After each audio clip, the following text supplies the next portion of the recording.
नमस्कार। हमारा आज का टॉपिक है इन्वेंट्री कंट्रोल और इसी को हम स्टॉक कंट्रोल भी कहते हैं। इन्वेंट्री का अर्थ क्या होता है? इन्वेंट्री का अर्थ होता है कि जो हॉस्पिटल्स में मटेरियल हैं, जो भी, चाहे वो बड़े मटेरियल हैं, बड़े इक्विपमेंट हैं, या दवाइयाँ हैं, या सिरिंजेस हैं, जो भी मटेरियल है उनका काउंटिंग और उनका सही ढंग से मैनेजमेंट, ये होता है इन्वेंट्री कंट्रोल। तो है inventory control is an important aspect of material management. जो भी मटेरियल मैनेजमेंट है उसका एक इम्पॉर्टेंट एस्पेक्ट होता है inventory control. Inventory control is a scientific system, एक सिस्टमेटिक होता है ये, which indicate as to what to order, जिससे हमें पता लगता है कि हमें क्या चीज़ ऑर्डर करनी है, व्हेन टू ऑर्डर, कब ऑर्डर करनी है, कितनी क्वांटिटी उसकी बाकी रह गई है तब ऑर्डर करनी है, and how much to order, और कितनी मात्रा में ऑर्डर करनी है, and how much to stock, और उसका कितना पार्ट हमें स्टॉक में रखना है, reserve, so that purchasing cost and storing cost are kept as low as possible, जिससे कि उसकी जो खरीद की कॉस्ट है, उसको परचेज करते हैं उसकी कॉस्ट, और उसकी स्टोरिंग कॉस्ट, जो स्टोर करके रखते हैं उसकी cost, are kept as low, उसको जितना लो हो सके उतना लो रख सके हम, ये संभव हो सके, तो यही कहलाता है इन्वेंट्री कंट्रोल। तो इन्वेंट्री कंट्रोल सिस्टमेटिक होता है, उसमें जैसे हमें ग्लव्स ऑर्डर करने हैं, ग्लव्स की कमी हो गई है और ग्लव्स ऑर्डर करने हैं, तो what to order, when to order. जब ग्लव्स की एक निश्चित मात्रा रह जाती है तब हम उसको ऑर्डर करते हैं, जिससे कि वो काम में आ सके और जब हमको ज़रूरत हो तो हम नए ग्लव्स हमारे पास उपलब्ध हों। And how much to order, कि हमें कितनी मात्रा में करने हैं order, and how much to stock, और कितनी मात्रा में हमें स्टॉक करके रखने हैं ग्लव्स, जिससे कि जो परचेसिंग कॉस्ट है और स्टोरिंग कॉस्ट है वो इकोनॉमिक हम हो सकें, इसमें कम कीमत पे हम सब काम कर सकें। नेक्स्ट है techniques in inventory control. Inventory control किस किस तरीके से हो सकती है, क्या क्या टेक्निक यूज हो सकती हैं। तो फर्स्ट है ABC एनालिसिस। ABC के अकॉर्डिंग हम उनको रखते हैं जो मटेरियल है, इन्वेंट्री है। A का मतलब है यहाँ पे ऑलवेज, जो हमेशा काम आती है। B मतलब कि बेटर, बीच की कंडीशन, और C मीन्स कंट्रोल, जो कंट्रोल मात्रा में होती है जो चीज़। तो ABC एनालिसिस होता है जिसका फुल फॉर्म होता है always, better, control. BED analysis, ये सेकंड टेक्निक है, जिसमें V का मतलब है वाइटल, E का मतलब है एसेंशियल, और D का मतलब है डिज़ायरेबल। तो वाइटल मीन्स मुख्य हो जो चीज़, जैसे मुख्य चीज़ें हैं। एसेंशियल मीन्स जो आवश्यक हैं, और डिज़ायरेबल मीन्स जिनकी हमें डिज़ायर है कि ये चीज़ें हमारे पास होनी चाहिए। नेक्स्ट है HML एनालिसिस। HML एनालिसिस का मतलब है high, medium and low. H for high, M for medium and L for low. Next आता है टेक्निक में FSN एनालिसिस, जिसमें F का मतलब है फास्ट, S का मतलब है स्लो मूविंग, और N का मतलब है non moving. Fast, slow moving and non moving. Next है SDE एनालिसिस। SDE एनालिसिस का मतलब है scarce, difficult and easy. Scarce का मतलब होता है बहुत रेयरली कोई चीज़, बहुत ही कम मात्रा में, और डिफ़िकल्ट मतलब कि मिल तो जाती है लेकिन वो उसको डिफ़िकल्ट है खोजना, और इजी मतलब कि इजीली अवेलेबल हो जाती है। तो SDE एनालिसिस। नेक्स्ट आता है XYZ एनालिसिस। उसके बाद है गोल्फ एनालिसिस। गोल्फ का G है गवर्नमेंट सप्लाई, O है ऑर्डिनरी सप्लाई, L है लोकल सप्लायर, एंड F है फॉरेन सप्लाई। तो ये गोल्फ का फुल फॉर्म है। G for government supply, O for ordinary supply, L for local supply, and F for foreign supply। Next है SOS analysis. तो ये सब टेक्निक्स आती हैं इन्वेंट्री कंट्रोल में। एक बार वापस से रिवाइज कर लेते हैं। ABC analysis, BED analysis, HML analysis, FSN analysis, SDE analysis and XYZ analysis, golf analysis and SOS analysis. Technique का मतलब है कि हम किस तरह से अपनी इन्वेंट्री को कंट्रोल कर सकते हैं। नेक्स्ट है इन्वेंट्री। तो एक बार हम इन्वेंट्री को अच्छी तरह से समझ लेते हैं। यहाँ पे इज ए डिटेल लिस्ट, ये एक लिस्ट होती है डिटेल में, ऑफ ऑल आर्टिकल्स, जो भी आर्टिकल्स हैं ऑन द वार्ड। यदि वार्ड की इन्वेंट्री हम देख रहे हैं तो वार्ड के जितने भी आर्टिकल हैं उनकी एक डिटेल लिस्ट होती है, उनका नाम लिखा होता है वहाँ पे, देयर स्पेसिफिकेशन, क्या स्पेसिफिकेशन है, एंड स्टैंडर्ड नंबर, उनका नंबर क्या है, किस नंबर के हैं, और उनकी क्वांटिटी क्या है। तो ये होता है, जैसे कि मान लो एक चिटल फॉर्सेप है वार्ड में, तो उसका नाम आ गया और उसके बाद में उसका नंबर आ गया कि कितने नंबर की है और उसका क्वांटिटी आ गया। या फिर कोई कैन्यूला है या फिर कोई डायलेटर है तो उसका नंबर और उसकी क्वांटिटी, उससे फिर डेली वो चेक करते हैं कि इन्वेंट्री प्रॉपर है या नहीं है। इन्वेंट्री को यदि हम क्लासिफाई करें या उसके टाइप में बदलें कि कितने टाइप की इन्वेंट्री होती है, तो एक क्लासिफिकेशन का सिस्टम है कि ऑफिशियल इन्वेंट्री और अनऑफिशियल इन्वेंट्री, दो भागों में बांटा गया है। ऑफिशियल इन्वेंट्री का मतलब होता है lying in the main store, जो हॉस्पिटल का मेन स्टोर है वहाँ पर जो इन्वेंट्री होती है उसको कहते हैं official inventory. Being issued to user unit, और यहाँ से जो आर्टिकल्स हैं या जो सामान है, मटेरियल हैं, वो जहाँ पर यूज़र यूनिट है, जहाँ पर उनका यूज़ किया जाता है, वहाँ के लिए इशू कर दी जाती हैं। मेडिकल एंड सर्जिकल आइटम्स होते हैं, इनमें ड्रेसिंग्स होती हैं, लिनन्स होते हैं, एक्सरे सप्लाइज, लेबोरेटरी सप्लाइज हैं, हाउसकीपिंग आइटम्स हैं, ऑल प्रोसेस स्टेराइल आइटम्स, जो भी प्रोसेस स्टेराइल आइटम्स हैं वो भी इसमें होते हैं। तो ये तो होती है ऑफिशियल इन्वेंट्री। इसका मेन है कि ये मेन स्टोर में होती है और यहाँ से फिर यूज़र जहाँ पर यूज़ होती हैं ये वहाँ पर इशू की जाती हैं। नेक्स्ट है अनऑफिशियल इन्वेंट्री। तो अनऑफिशियल इन्वेंट्री जो है issued to the user unit, user unit में काम में आती हैं, like the CSST, laundry, wards, OPD, cast room, dispensary, इन सब में ये इशू की जाती है अनऑफिशियल इन्वेंट्री। इन्वेंट्री के टाइप्स हम देखें तो ये हैं raw material inventory, finished good inventory, in process inventory और इनडायरेक्ट इन्वेंट्री। रॉ मटेरियल जिससे कि कुछ फिनिश गुड यानी कि कुछ सामान बनता है वो inventory, finish good inventory, in process में चल रही है जो इन्वेंट्री, और इनडायरेक्ट इन्वेंट्री। तो ये भी एक क्लासिफिकेशन है इन्वेंट्री का। तो इस तरह से inventory control is the process of maintaining the optimum needed quantity, जो हमें क्वांटिटी की ज़रूरत है उसका ऑप्टिमम हो, वो हो, उसका मेंटेनेंस हो, that is sufficient for the smooth operation of the organisation, वो उस ऑर्गेनाइजेशन के स्मूथ ऑपरेशन यानी सारे काम सही ढंग से होते रहें उसके लिए सफिशिएंट हो।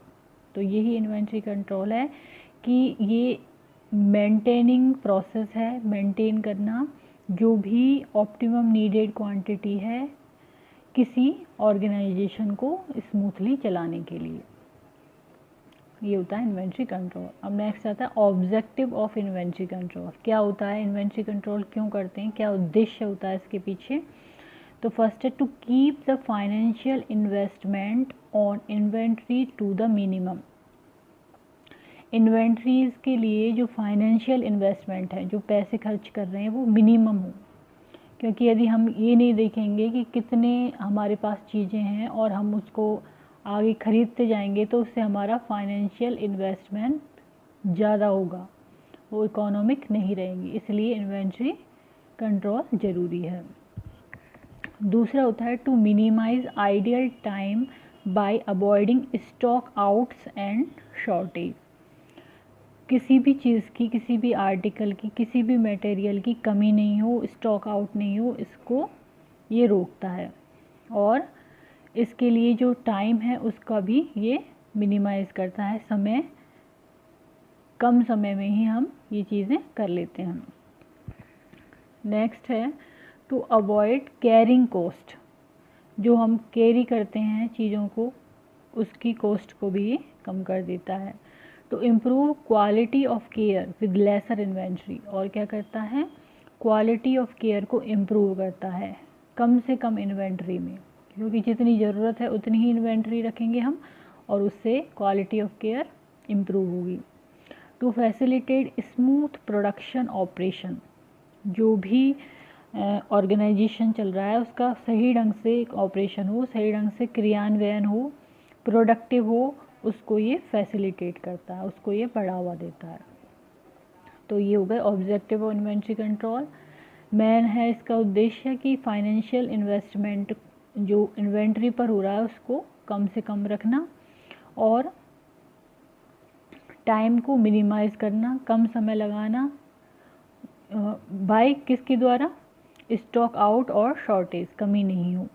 To avoid carrying cost, carrying cost को कम करना, क्वालिटी ऑफ केयर को बढ़ाना और smooth production operation, smoothly organisation के काम होते रहें उसके लिए ये ज़रूरी होता है। तो ये इनके उद्देश्य हैं इन्वेंट्री कंट्रोल के।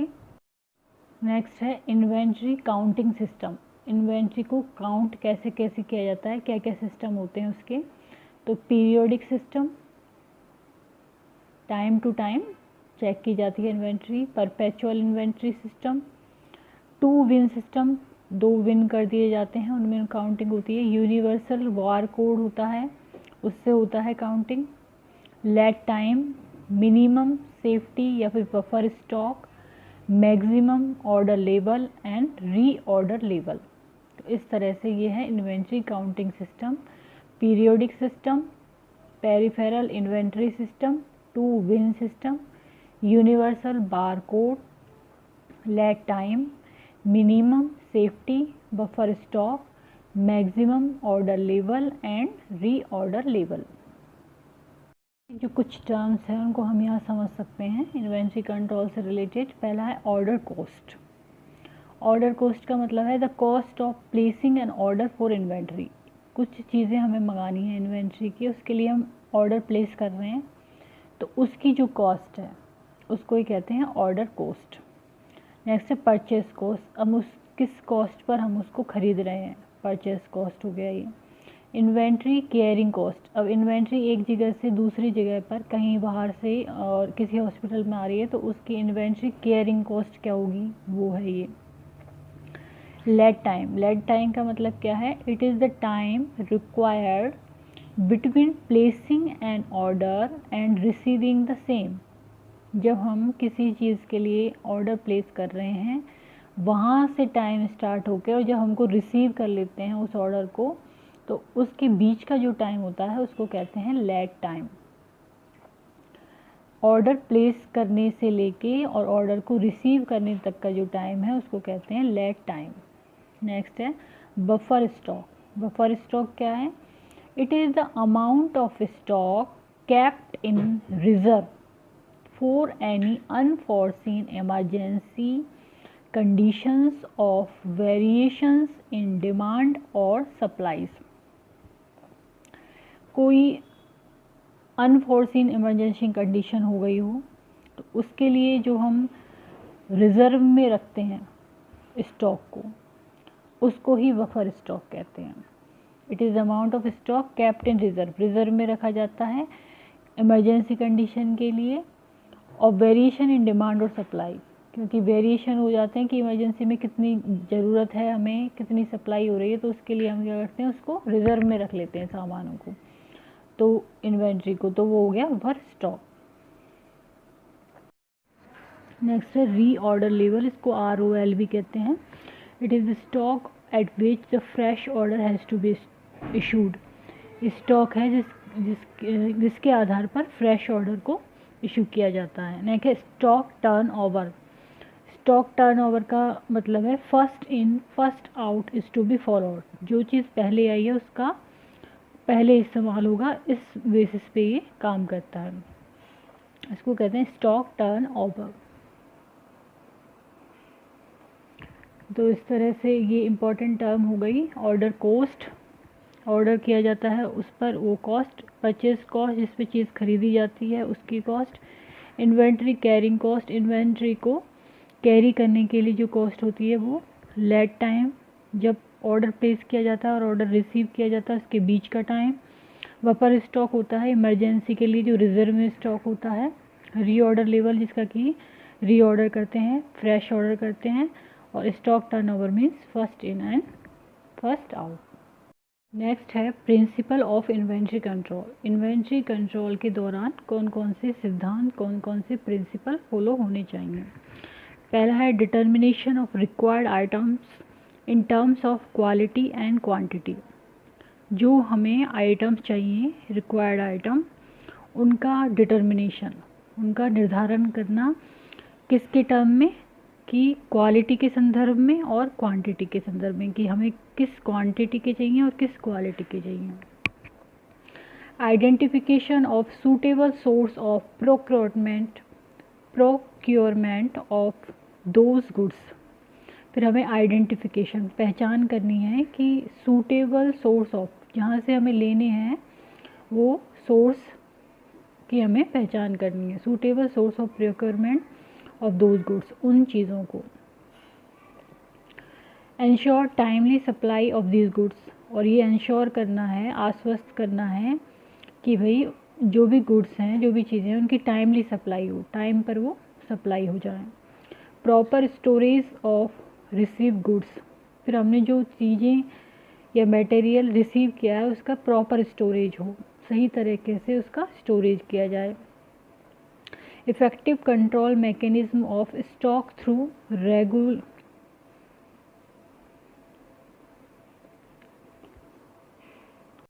नेक्स्ट है effective control mechanism of stock. Stock की कंट्रोल मैकेनिज्म इफेक्टिव हो थ्रू रेगुलर रिकॉर्ड कीपिंग, उसका रिकॉर्ड कीपिंग को रेगुलर रख के, period by period, time to time record को मेंटेन करके इफ़ेक्टिव कंट्रोल मैकेनिज्म फॉलो हो स्टॉक की, कि कौन सा चीज़ हमारे पास नहीं है, कौन से मटेरियल की कमी है, या फिर कौन सा ख़राब हो गया है और कौन सा हमें नया रिप्लेस करना है। Timely distribution and appropriate uses of stock, timely distribution होना चाहिए और उचित उसका उपयोग होना चाहिए। Employment of trend personal for store keeping, जो ट्रेंड पर्सनल हैं, जो अच्छी तरह से ट्रेंड हैं मटेरियल मैनेजमेंट में या इन्वेंट्री कंट्रोल में, उनका एम्प्लॉयमेंट होना चाहिए, उनको रोज़गार देना चाहिए for store keeping. Determination of reorder point, when should reordering be done, determine करना चाहिए, निर्धारित करना चाहिए कि रीऑर्डर पॉइंट किस के आधार पर होंगे और रीऑर्डरिंग कब करनी चाहिए। तो ये हो गए प्रिंसिपल ऑफ इन्वेंट्री कंट्रोल। इसमें थे कि रिक्वायर आइटम्स को क्वांटिटी और क्वालिटी के हिसाब से डिटरमाइन करना, सोर्स ऑफ प्रोक्योरमेंट को आइडेंटिफिकेशन करना, उसका टाइमली सप्लाई इंश्योर करना, रिकॉर्ड कीपिंग करना, टाइमली डिस्ट्रीब्यूशन करना और अप्रोप्रिएट यूज़ करना स्टॉक का, ट्रेंड पर्सनल को एम्प्लॉयमेंट देना रिकॉर्ड कीपिंग स्टोर कीपिंग के लिए, और रीऑर्डर पॉइंट को निर्धारित करना। नेक्स्ट है nurses role in inventory control. Inventory control में नर्सेस का क्या रोल है। फर्स्ट है keeping an adequate amount of equipment and supplies in the ward, ward में एडुकेट अमाउंट रखना, पर्याप्त मात्रा रखना, किसकी, इक्विपमेंट की और सप्लाई की। Make sure that equipments and supplies are in good condition, अब जो इक्विपमेंट और सप्लाईज की एडुकेट अमाउंट रखी है, पर्याप्त मात्रा रखी है, वो गुड कंडीशन में होनी चाहिए, वर्किंग कंडीशन में होनी चाहिए, ये ध्यान रखना। Put in A requisition for necessary equipment for repair and maintenance when needed, अब जिन इक्विपमेंट को रिपेयर की, वापस से मरम्मत की ज़रूरत है, उन या फिर मेंटेनेंस की ज़रूरत है उनका पता लगाना और उनको रिक्विजिशन में रखना। Make sure that equipment and supplies are conveniently located. जिस भी चीज़ की हमें ज़रूरत हो वो हमें आसानी से मिल जाए, इसके लिए उनको कन्वीनियंटली लोकेटेड, उनको इस तरह से रखना चाहिए कि हमें जिस चीज़ की ज़रूरत हो वो हमें तुरंत मिल जाए। To be observant of waste and misuse, और प्रॉपर ध्यान रखना चाहिए, ऑब्जर्व करना चाहिए कि किसी चीज़ का वेस्ट तो नहीं हो रहा या फिर किसी चीज़ का मिसयूज़ तो नहीं हो रहा। To delegate someone the responsibility for handling supplies and equipments, किसी व्यक्ति को जो वहाँ पर जूनियर स्टाफ है या जो प्रॉपर हैंडलिंग करता है सप्लाइज और इक्विपमेंट की, उसको रेस्पॉन्सिबिलिटी डेलीगेट करना कि आप इस सप्लाइज को, इक्विपमेंट्स को प्रॉपर हैंडल करें। Set a standard for the quantity of each item to be maintain in the ward all the time, और एक स्टैंडर्ड निर्धारित करना कि कितनी क्वांटिटी में आइटम वार्ड में रहेंगे हर टाइम पे। तो ये होता है नर्सेस के role in inventory control. Adequate amount हो इक्विपमेंट की, गुड कंडीशन में हो, और रिपेयर और मेंटेनेंस के लिए रिक्विजिशन हो, कन्वीनियंटली लोकेटेड हो, ऑब्जर्वेंट फॉर वेस्ट और misuse, someone to delegate someone the responsibility of handling, किसी व्यक्ति को उसकी जिम्मेदारी दें, और एक स्टैंडर्ड मेंटेन करना क्वांटिटी का, और हर आइटम की क्वांटिटी का एक स्टैंडर्ड मेंटेन करना। ये हो गए नर्सेस के रोल। तो इन्वेंट्री कंट्रोल में हमने पढ़ा कि इन्वेंट्री का मतलब होता है कि वार्ड में या ऑर्गेनाइजेशन में जो सफिशेंट मात्रा में क्वांटिटी रखना आर्टिकल्स की या मटेरियल की, जिससे कि उसका प्रॉपरली स्मूथ ऑपरेशन हो सके, अच्छी तरह से वो चल सके। और इसके अलावा हमने पढ़ा कि टाइप कौन कौन से होते हैं इन्वेंट्री के, ऑफिशियल और अनऑफिशियल होता है। दूसरा होता है raw material, finished good, in process and indirect inventory. तो यदि ये वीडियो आपको पसंद आता है तो इसको लाइक करें, सब्सक्राइब करें, कमेंट करें एंड शेयर करें। Thank you.